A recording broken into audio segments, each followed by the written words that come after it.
Welcome to the Strata. There's 2 of them following me. I know that for sure. Hand over the package and we'll let you go. You'll let me go? Oh, that's cute. The first bullet hits me in the chest, sends me staggering back a step. All right, you assholes.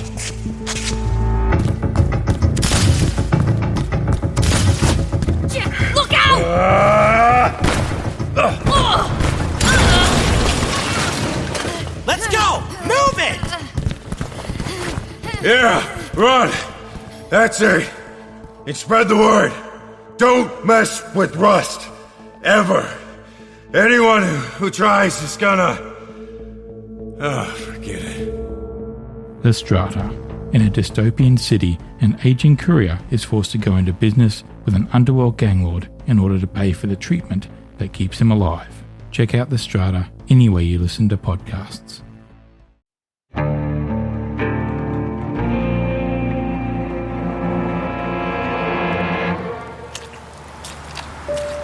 It's a little after 10:30 p.m. on Halloween 1974. It's raining in Pasadena, Texas, and 31-year-old Ronal O'Bryan's pacing on the sidewalk outside Southmore Hospital. Despite the chilly night, Ronald's sweating, his heart's racing too, and he can't get a handle on his thoughts. He runs his hands through his hair, trying to calm himself down. He knows that he needs to stay strong. That's his job right now. Behind Ronald, a nurse calls out to him from the doorway. The doctor's looking for him. Ronald feels his stomach clench. He follows the nurse back into the emergency room, then through a set of double doors to a wide corridor. After being outside, the fluorescent lighting feels sharp and bright to Ronald. He glances towards a small waiting area built into an alcove. His 5-year-old daughter, Elizabeth, is busy coloring. As the nurse goes to find the doctor, Ronald wonders when his wife will arrive. She should be here by now. Should he try calling her again? There's a payphone on the wall to his right. Just as he's fishing around in his pocket for a quarter, a doctor in a white coat emerges from a room and walks towards Ronald. He can feel sweat beading on his forehead again. Or maybe it's just rain. The doctor's face is grim, his mouth drawn into a thin line, his eyebrows pulled together in concern. He's bracing himself. Ronald takes half a step back. The doctor doesn't waste any time. He's got some terrible news, he says. Ronald's 8-year-old son, Timothy, is dead.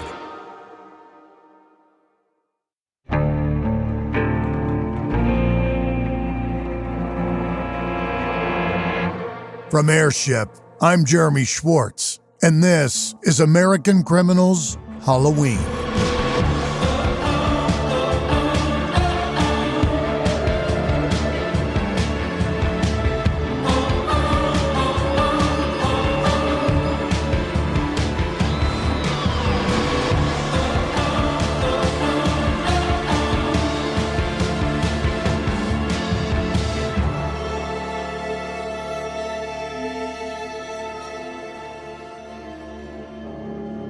Looking back on your childhood, you probably heard plenty of terrifying urban legends, right? Those stories that kids on the playground swore were true no matter how implausible they seemed. I'm willing to bet that you fell for at least one of them, 2 of them maybe, 3 even. There was always just enough detail to convince you that sewer alligators were a real thing, or that there was a man with a hook for a hand who lived in the woods and killed whichever kids crossed his path. Now, looking back on it, it all sounds kind of silly. But then again, there are some urban legends that spring out of very real stories.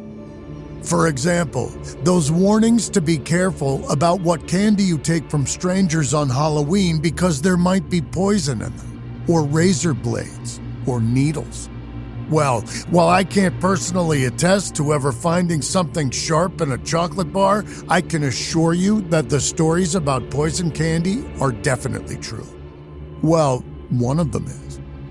And it proves that of all the horrible monsters and demons you heard about growing up, the ones you should fear the most are those twisted creatures called humans. This is episode 2 in our Halloween horror series, The Killer Candyman. It's right around 5 p.m. on Halloween 1974. In less than 6 hours, little Timothy O'Bryan will be dead, but right now he's a bundle of energy. In a suburb of Pasadena, the entire O'Bryan clan is paying a visit to their friends from church, the Bates family. 8-year-old Tim's playing with Mark Bates, who's 9. Mark's dad, Jim, is sitting on the couch with Ronald, chatting and drinking beers. In the kitchen, Daneen O'Bryan and Jean Bates are fixing dinner for the crew. Later, no one will remember exactly how it came up, but someone, maybe Ronald, suggests going trick-or-treating after they eat. And why not? It's Halloween. That's what kids do on Halloween, right? Daneen and Jean aren't so sure, though. It's been wet and miserable all day, and it's not showing any signs of letting up. But once they've heard the idea, the kids won't let it go. So eventually the moms relent and the plates have been cleared away. The dads wrangle the kids and find some paper bags to use for candy. Jim puts on a rain jacket, hands Ronald an umbrella, and they set off just after 7 p.m. It's already dark when they leave, and the rain gets a little harder right as they're about to get to the first house. That's when Mark's older sister, Kimberly, decides the candy's not worth it and turns back. The rest of them press on, though. The dad's using flashlights to keep an eye on the rest of the kids. As they run ahead, they're knocking on doors and ringing doorbells. Now, the Bateses live in a tidy middle-class subdivision called Bowling Green. The streets are wide and the houses are relatively new. So, although it's damp, it's a nice place to be walking around on Halloween night. There are pumpkins on porches and plastic skeletons peering through front windows. Some of the houses are dark, and the kids come away from those doors empty-handed. But they're not worried, they're just on to the next place, energized by just being out, bags of candy swinging from their hands. At one house, Jim waits on the sidewalk while Ronald follows the kids up to the porch. It looks like no one's home at this place. It's hard for Jim to see what's going on at the front door, but after a few moments, the kids come racing down the driveway, then head next door to try again. Jim keeps an eye on the kids while waiting for Ronald, who soon swaggers up to him, holding several giant pixie sticks in one hand, a toothy grin on his face. "Look what I got," he says to Jim, waving the 20-inch tubes of sugar in the air. "You've sure got rich neighbors." Jim's amused by Ronald's delight, but he's not surprised. He knows that the O'Bryans have been having money trouble lately. The thought of someone giving such expensive candies to his kids must be exciting. Jim also knows that Ronald's dream is to one day buy a place here in Bowling Green. So maybe he's just also high on the idea of living alongside such kind neighbors. When the dads catch up to the 3 kids, Ronald hands each of them one of the pixie sticks. But they're so big that they poke out of the top of their treat bags, so he takes them back to carry for them. And you can bet they make him promise not to lose such precious cargo. By about 8 o'clock, the gang have hit all the houses in the Bates' Horseshoe neighborhood. Once they get back to the dry and warm house, the kids excitedly show off their hauls to their moms. Ronald reminds them not to forget about the pixie sticks. He gives one of the spares to Kimberly, since she didn't get any candy. And when a group of kids come to the door to trick-or-treat, he gives the 5th to one of them. Timothy and Mark are desperate to tear into their candies, but the moms say it's far too late for that. That's the cue to call it a night. So Ronald and Daneen gather up their brood and head for home. After their guests have left, Jean Bates sends Mark to take a bath so he'll warm up after being out in the rain. While he's washing up, she grabs a mop to take care of the mud and water that's been trekked into the house. When Mark's finished in the bathroom, he comes out to the living room and asks, "Can I please have a pixie stick now?"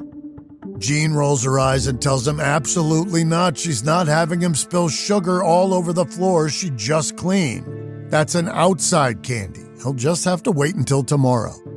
So, Mark Bates goes to bed disappointed, not realizing that his mom just saved his life. Across town, things at the O'Brien's apartment aren't so strict. Danine's gone to visit another friend from church and has left Ronald to get the kids to bed by himself. Part of him wonders if she's left him in charge because he was the one who helped get them each a bag of sugar right before bedtime. But Ronald's not worried about that. Kids are meant to be having sugar at all times of the day, he thinks. Little Elizabeth crashed as soon as they got home, but Timothy's, he's still awake. So, after he puts on his pajamas, Ronald tells him he's allowed to have one piece of candy, and Tim goes right for the pixie sticks. At first, Tim can't work out how to get into the plastic straw, which is stapled shut, so Ronald gives him a hand opening it. Then he helps Timothy tip the straw back so he can take a big gulp, then another one. After that, the kid pulls a weird face, says it tastes kind of bitter. Figuring that a little more sugar can't hurt at this point, Ronald fetches his son a glass of Kool-Aid to wash the taste out of his mouth. Then he takes him to bed and tucks him in. But Ronald's barely made it to the couch when he hears Tim calling out to him, saying that his stomach hurts. Ronald sighs and yells back that Tim should just try to get to sleep. But the kid's already rushing out of his room, clutching his tummy. Seconds later, Ronald hears the sound of retching in the bathroom. Ronald races to Timothy's side, stroking his hair while he throws up. But this isn't ordinary vomiting. Tim's convulsing while Ronald holds him. After a minute or so, Ronald leaves his son in the bathroom and races to the phone in the kitchen. He can feel his heart pounding as he calls the fire department. Desperately, he asks for an ambulance. Something's wrong with his son, he says, before giving their address and hanging up and running back to the bathroom. A few minutes later, Ronald listens as sirens get closer, then unlocks the door when a police patrolman is the first to arrive on the scene. The patrolman starts taking note of what's happened, asking Ronald to describe their night in detail. Tim is lying on the bathroom floor, growing paler by the second. When the paramedics show up, Ronald abandons the cop to lead them to the bathroom. He explains that Timothy started throwing up about 10 minutes ago and doesn't know why. The EMTs do a quick examination. The 8-year-old's already losing color in his face. They lift his small frame onto a gurney and start wheeling him out of the apartment. As Tim's being carried downstairs, Ronald fetches Elizabeth from her bedroom and asks if the cop can bring her to the hospital for him. His wife has their car and he doesn't want Elizabeth to have to ride in the back of an ambulance. After that, Ronald rushes to catch the paramedics before they leave. Once the ambulance arrives at the hospital about 5 miles away, a team of doctors and nurses take over. They rush Timothy into an operating room while one doctor hangs back to ask Ronald some questions. The doctor explains that Timothy's body is exhibiting no vital signs, as if he's shutting down. There are a number of things that might be wrong with him, but it seems likely that he's been poisoned. So they need to know, what has Tim had to eat and drink tonight? Ronald's flustered mind spins as he thinks back over the evening. What did they eat for dinner? Pot roast and lima beans? The doctor jots it down. Anything else? Some Halloween candy and Kool-Aid. At that moment, the patrolman arrives carrying Elizabeth. Ronald turns to take her, cradling her close to his chest, and the doctor excuses herself, vanishing into the OR. As he stands in the fluorescent hallway, Ronald realizes that his wife doesn't know what's happening yet. He leaves Elizabeth in a chair by the OR and heads to the nurse's station to ask to borrow the phone. Once he's reached Danine at their friend's house, he wanders back down the hall in a daze. Someone's found a coloring book for Elizabeth, so she's happy. Ronald steps outside to get some fresh air.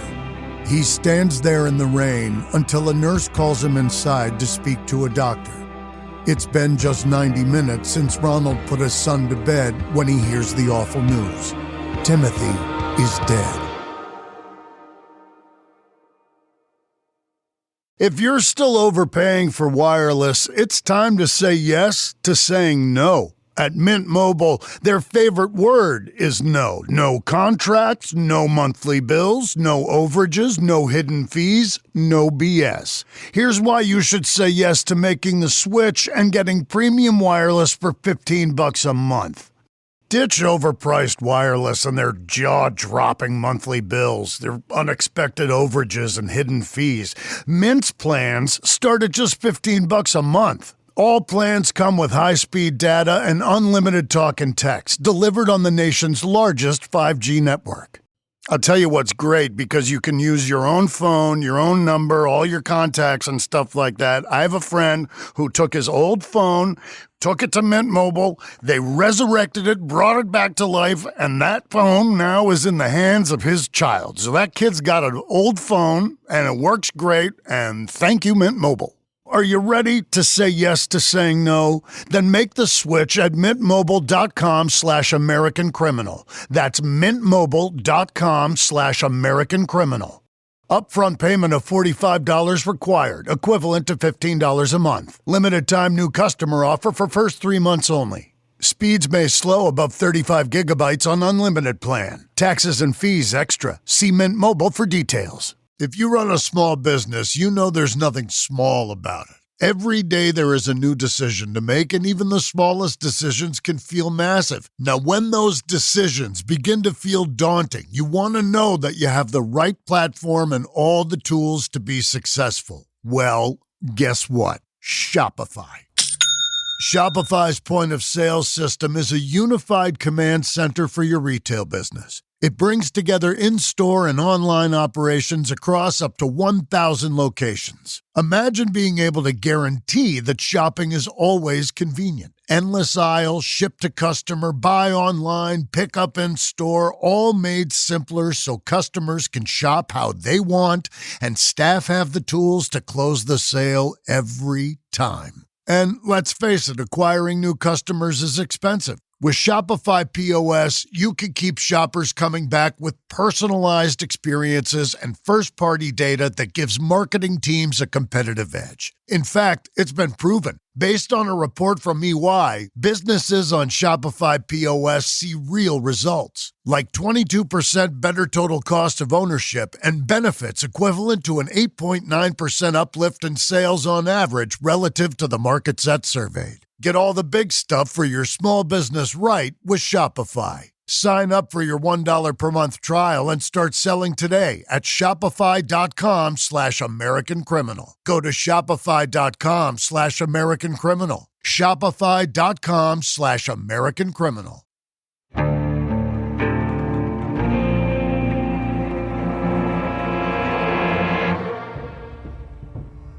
It's just before 11 p.m. on Halloween night 1974. In Pasadena, just east of Houston, the neighborhood of Bowling Green is quiet. On Citation Drive, the Bates home is dark and still. The kids went to bed hours ago, and Jim and Jean have just fallen asleep themselves when a burst of frantic pounding on their front door startles them awake. The couple bolt upright, trying to work out what's going on. After a few seconds, the pounding on the door starts up again. Jim pushes back the covers and heads to see who could possibly be out this late. Surely it's not trick-or-treaters. Even teenagers wouldn't be this bold, he thinks. After he heads down the hallway towards the front door, Jim can see the eerie pulsing of red and blue light shining through their front windows. This sight makes him pick up the pace. Seconds later, he opens the door to find two uniformed cops standing on his porch. They apologize for calling so late, but say he needs to check on his children. Timothy O'Bryan seems to have been given poisoned candy, they explain, and he died just a few minutes ago. The police know he was trick-or-treating with the Bateses. Jim doesn't wait for the police to finish talking. He just turns around and runs towards the kids' bedrooms, calling their names as loudly as he can. Not many people get a good night's sleep in Bowling Green on Halloween. Once Jim and Jean are certain that neither of their kids ate any of their candy, they and the police start making sure that everyone in the neighborhood knows there might be poison candy floating around. One by one, households are woken up and parents are told to keep all Halloween treats away from their kids. The small hours of the morning are soundtracked by the near constant ringing of telephones as neighbors check in on one another to try and find out if anyone knows more than they do. While panic ripples through Bowling Green, investigators get to work finding the source of the poison. Timothy's bag of Halloween candy is brought in for testing, which shows that the pixie stick straw he was eating from contained cyanide crystals. Armed with that information, Pasadena police fan out to find any other contaminated specimens. Thanks to Ronald's account of the evening, they know that there are at least 4 pixie sticks out there. Tim's sister Elizabeth has one, as do Mark and Kimberly Bates. The last was the one Ronald handed a boy who came to the Bates' door. And although Ronald recognized the kid from his church, he doesn't know his name. Thanks to the neighborhood's vigilance, though, the cops find the missing candy quickly. 10-year-old Whitney Parker had gloated about being the one chosen to receive the premium candy and was planning to eat it that night, just like Mark wanted to, and Timothy did. But by the time Whitney'd taken a bath, it was time for bed. He tried to open the pixie stick alone in his room when his parents weren't looking, but without any scissors, he couldn't get into the plastic straw. So he set it aside and had other candy instead. With all 5 of the pixie sticks collected, investigators run more tests to find that each of them contains enough cyanide to kill 2 or 3 people in a matter of minutes. Timothy O'Bryan never stood a chance. They also noticed that each one has been stapled shut at the top, but the plastic should be heat sealed, so there's no way this could have been some tragic manufacturing mistake. Whoever did this wanted to kill children. As the sun rises on November 1st, news of Timothy's death spreads through Pasadena. People who haven't already had a frantic phone call from a friend or neighbor read about it in the morning paper or hear it on the news. City officials advise local parents to confiscate any candy their kids were given on Halloween just in case. And police tell the people of Bowling Green that they're to bring their candy to the nearest station ASAP. The more people in the neighborhood talk about the tragedy, the more emotion it stirs up in the community. Ever since the police arrived to wake the Bates family up, the subdivision's been in a growing state of fear. And it only gets worse. Loads of people with morbid curiosity come to the area, driving slowly down Bowling Green streets to get a glimpse of the kind of place where a child killer would live. They're afraid and puzzled. They're all certain that none of their neighbors would ever commit such a heinous crime. So they start a reward fund for tips leading to the arrest and conviction of Timothy's killer. After just a couple of days, there's $1,000 in the fund, which would be about $7,000 in today's money. Meanwhile, Ronal O'Bryan accompanies detectives on a walk through the neighborhood to try and identify the house the pixie sticks came from. As far as anyone can tell, the O'Bryan and Bates party was the only group to be given any poison candy on Halloween. Jim can't remember where it came from, so Ronald's their best shot at figuring out which house it was. He walks up and down the streets, but he's just not sure. He points out a few different places that it might have been, but it was dark and raining, so everything looked different. But at Timothy's funeral on November 2nd, Ronald tells his relatives he's had a vision from God, who wants to help him bring the killer to justice. He says that the man who gave him the pixie sticks had hairy arms and a bald patch. When the police hear this, they canvass the neighborhood and zero in on a man who's a very close match to the description. But the man explains that he was at work all night on Halloween, so there was no one home at his house. And not for nothing, his alibi checks out too, so there's no way he could be the killer. Around the neighborhood, people start wondering if maybe someone broke into an empty house on Halloween just to hand out the poison candy. It's the only explanation that makes any sense to them. But the cops have a different idea. On November 4th, detectives invite Ronal O'Bryan to the station to answer some questions. They've learned that in the 4 days since his son's death, he's submitted claims on 2 separate life insurance policies on the boy. Ronald had called the companies to cash in less than 24 hours after Timothy died. And if that's not cause for suspicion, I don't know what is. The police hook Ronald up to a polygraph, and by the time they're done questioning him, they're convinced he's their guy. Just before midnight, they place him under arrest and charge him with the murder of his own son. By the next morning, the O'Bryan family is all over the news again. The police put together a press conference to announce the arrest, hoping to calm fears that a child killer is loose in the city. The story runs in the afternoon and evening editions of the papers. When journalists call to ask for more information, though, the investigators don't have much to give them. Because while they feel like they've got enough to file charges, they're still tying up some loose ends. So while Pasadena locals discuss the shocking new development in the case, detectives search Ronald and Danin's apartment for evidence. They don't find a smoking gun per se, but they've got enough to support their theory. There's at least one letter from a creditor demanding payment on an outstanding car loan, and a pair of scissors in a kitchen drawer that have got small slivers of bright plastic stuck to their blades. Plastic that looks a lot like the Pixie Sticks packaging. The following day, they pay a visit to a local chemical sales room, where David Jackson describes a man who came in asking about buying cyanide towards the end of October. Now, this guy apparently balked at paying $40 or $50 for a 5-pound jug of the stuff, so David suggested some other places he might try to find a smaller quantity. And the description he gives for the man sounds an awful lot like Ronal O'Bryan. Meanwhile, the local press are revisiting their own coverage of the murder. They print photos taken at Timothy's funeral, paying particular attention to where Ronald stood, what his face was doing, who he spoke to. His wife, Danin, has taken their surviving child and is hiding out from the press. The Bates family have also taken refuge, holed up inside their own home away from the photographers who come by asking for pictures.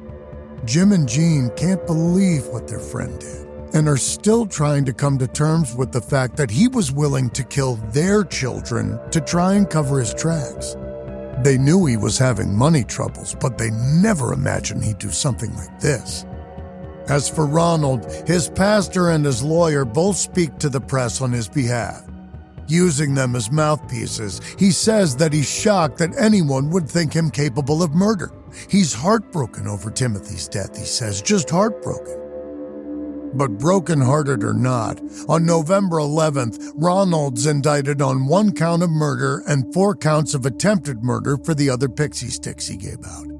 And because the state's alleging that it was a murder-for-profit scheme, he'll be facing the death penalty. Unless he can make some kind of deal. But the next day, Ronal O'Bryan stands up in court, cutting a sorry figure in a crumpled suit. He shakes his head firmly when the charges against him are read. And when it's time for him to speak, he raises his voice and pleads not guilty. He's going to fight this, all the way to death row if he has to. Is life insurance worth killing for? No. But it's also not worth killing your bank account. One way to make sure that doesn't happen is to go to SelectQuote. If you're new to life insurance, it's cool you're not alone. SelectQuote has been around for over 40 years, and they've helped more than 2 million Americans understand their options and get the coverage they need. Over $700 billion in coverage and counting. As a broker, their mission is simple: to find you the right insurance policy at the best price. See, SelectQuote takes the guesswork out of finding the right life insurance policy. You don't have to sort through dozens of confusing options on your own. Instead, one of their licensed agents will find the right policy at the right price for you. Comparing plans from trusted, top-rated insurance companies to find a policy that fits your health, your lifestyle, and your budget. And they work for you for free. You'll be covered faster than you think. SelectQuote works with providers who offer same-day coverage up to $2 million worth with no medical exam required. And you're not out of luck if you have pre-existing health conditions, because SelectQuote partners with companies that offer policies for people with conditions like high blood pressure, diabetes, or heart disease. SelectQuote makes life insurance simple, even if this is your first time thinking about it. Head to SelectQuote.com and a licensed insurance agent will call you right away with the right policy for your life and your budget. Life insurance is never cheaper than it is today. SelectQuote. They shop, you save. Life insurance is never cheaper than it is today. Get the right life insurance for you for less and save more than 50% at SelectQuote.com/American Criminal. Save more than 50% on term life insurance at SelectQuote.com/American Criminal today to get started. That's SelectQuote.com/American Criminal. AI isn't coming. It's already transforming marketing and business. See how at MACON 2025, October 14th through 16th in Cleveland. Evergreen Podcasts is proud to be the official podcast partner, recording live on-site and meeting with more than 1,500 marketing leaders. You'll learn from leaders at Google Cloud, Meta, Snowflake, and HeyGen, sharing what's working and what isn't. Transformation starts here. And with our special code, PODS200, you'll save $200 off your ticket. Join us at the Huntington Convention Center. Register today at macon.ai. That's MAICON.ai.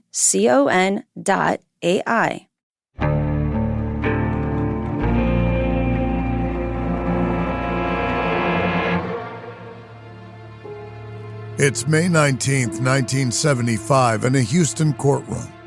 Nearly 8 months ago, Timothy O'Bryan was murdered with poisoned Halloween candy. Today is the first day of testimony in the trial of his father, 31-year-old Ronald. He's sitting at the defense table, his gaze on a fixed point on the ground. But few people in the courtroom are focusing on the accused. All eyes are on the witness stand, where the prosecution has summoned Jim Bates to testify. Following the prosecutor's gentle prompts, Jim walks the court through the night of October 31st. How Ronald accompanied the kids up the porch of a house with no lights on, then came back triumphantly waving the giant pixie sticks in the air and talking about how rich these people must be. Jim wasn't surprised to hear his friend fixate on the value of the candies, he says, because Ronald had been struggling and seemed obsessed with money. When Jim says that, a few members of the jury flick their eyes to the defense table, but Ronald doesn't stir, and he won't. For the next few weeks, he'll show little emotion as the state paints a picture of a man evil enough to kill his own son. Before his arrest last November, Ronald worked as an optician for a large chain. He'd held the position for about 10 months and would often boast to family and friends that he'd made $100 a day plus expenses. If that figure were true, he'd be earning the equivalent of about $175,000 today. But hardly anyone bought Ronald's bravado. Plenty of people knew that the O'Bryans were struggling to make ends meet. He'd always had a hard time holding down a job, and although not many people knew it, he was on shaky ground at his latest one, too. There'd been some theft reported, and Ronald was the chief suspect. But no one really knew just how badly in the hole Ronald had gotten his family. It had reached the stage that he had to sell their house to pay down his debts. With that done, the O'Bryans moved into an apartment. Still owed a lot of money, though. But late that summer, Ronald was chatting with Jimmy Bates, who asked if things were okay on the money front. He was worried about his friend. But Ronald laughed off Jim's concern and told him not to worry. He was expecting a pretty big windfall before the end of the year. In fact, he was so confident there'd be big money coming his way that he started talking about buying a house again. And not just any house. He wanted a place in Bowling Green, the new middle-class subdivision where Jim and his family lived. Jim was skeptical that Ronald could afford to buy a house in the area, but he agreed to keep an eye out in case any of his neighbors put their places on the market. He also agreed to keep the plan a secret from Deneen. Ronald wanted to surprise his wife. Just what this windfall was supposed to be, Ronald never told Jim, but around the same time he started talking about his grand ambitions, he set out to make his premonition come true. In September, he took out life insurance policies on his 2 children, each for about $20,000. The agent suggested that he opt for a policy that would be worth $5,000 now, then grow to over $25,000 once the kids reached adulthood. It'd be a better deal on the premiums, he explained. But Ronald was determined to go for the larger payout. He wasn't planning on paying the premiums for long anyway. But $40,000 wasn't enough. So, in the lead up to Halloween, he told Deneen that they ought to get policies on themselves to protect the kids, he said. He even brought the entire family to the bank the day he went to set the whole thing up. He just left everyone in the car while he went inside. Once he was alone, Ronald told the staff that he only wanted accidental death insurance policies on his kids. The bank signed him up for $10,000 policies on both Timothy and Elizabeth, then sent him on his way. Once he got back in the car, Ronald told Deneen about the kids' policies, explaining that it was a bargain. She was dumbfounded. What's the point in having life insurance on their children? But Ronald said that he knew best.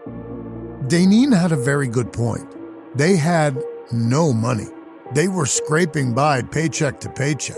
Adding more insurance bills to their load just didn't make sense. But Ronald, who'd clearly never been great at managing money, was determined to pull this off. And it would take some careful timing. By mid-October, his checking account had just $2.17 in it, but he needed more to cover the cost of the premiums. So, on the 29th, he deposited $10 into the account. It was just enough to keep the plans from lapsing. 3 days later, mere hours after his son had died, Ronald made 2 quick phone calls to ask how soon he could expect a payout from each policy. By the time they're done, the prosecution has masterfully woven a tale of a man in dire financial straits, one willing to methodically plot the murders of his own children to pay off his debts. Not only that, but testimony from various sources suggests that Ronald thought he'd have enough money left over to take a long vacation, buy a house, and help pay for relatives' tuition fees. Even when he'd only managed to kill one of his children, he still believed about $30,000 would be enough to pay for all that and more. Like I said, not great with money. There's no physical evidence to tie Ronald to the crime, besides the scissors that may or may not have been used to cut open the pixie sticks. There's nothing the state can hold up to decidedly prove their case. But they bring to the stand witnesses who testified that Ronald asked them where he could buy cyanide, whether it was deadly, and in what doses. It's hard to imagine that any of that is a coincidence. In response, the defense puts up witnesses who testify to Ronald's supposed sweet nature. He's a deacon at his church and sang with the choir. A man like that couldn't possibly be a killer. Then, Ronald himself takes the stand and claims that the life insurance policies on his kids were quote-unquote estate builders, whatever that means. And judging from the looks on the faces of the jury, no one's buying it. On June 3rd, they take just 46 minutes to deliberate and come back with their verdict: guilty. The following day, they take a little over an hour to decide on their recommended sentence: death. As Ronald adjusts to life on death row over the coming months, the people of Pasadena are forced to confront the idea of celebrating Halloween again. 1 year after a desperate and greedy father used the holiday to do the unthinkable. Newspapers publish think pieces lamenting the crime that ruined Halloween forever. Houston City Council issues official warnings against children going trick-or-treating. Never mind that this was the act of a man targeting his own kids, no one wants to take the chance that it'll happen again. That's the legacy Ronal O'Bryan leaves in his wake. Soon enough, the memory of the real crime fades, swirling with various reports of people finding razor blades and needles hidden inside candy bars. Eventually, all that's left are rumors and gossip about disgruntled neighbors killing kids with poisoned and booby-trapped candy. Not that Ronald's concerned about any of that. While he's behind bars, he maintains his innocence, filing appeal after appeal in the hopes of having his sentence overturned. But in early 1984, the U.S. Supreme Court rejects his final plea for a new trial. On March 31st that year, nearly a decade after he killed his son, Ronald Clark O'Bryan is executed by lethal injection. Outside the prison, death penalty opponents chant and wave signs protesting the state-sanctioned killing. Hundreds more join them outside the gates, but they're there to celebrate. They cheer when the word comes through that Ronald's dead. They throw candies at the other demonstrators and shout 3 little words: trick or treat. From Airship, this is episode 2 in our series on Halloween horrors. On the next episode, the true crime behind the most famous haunted house in America.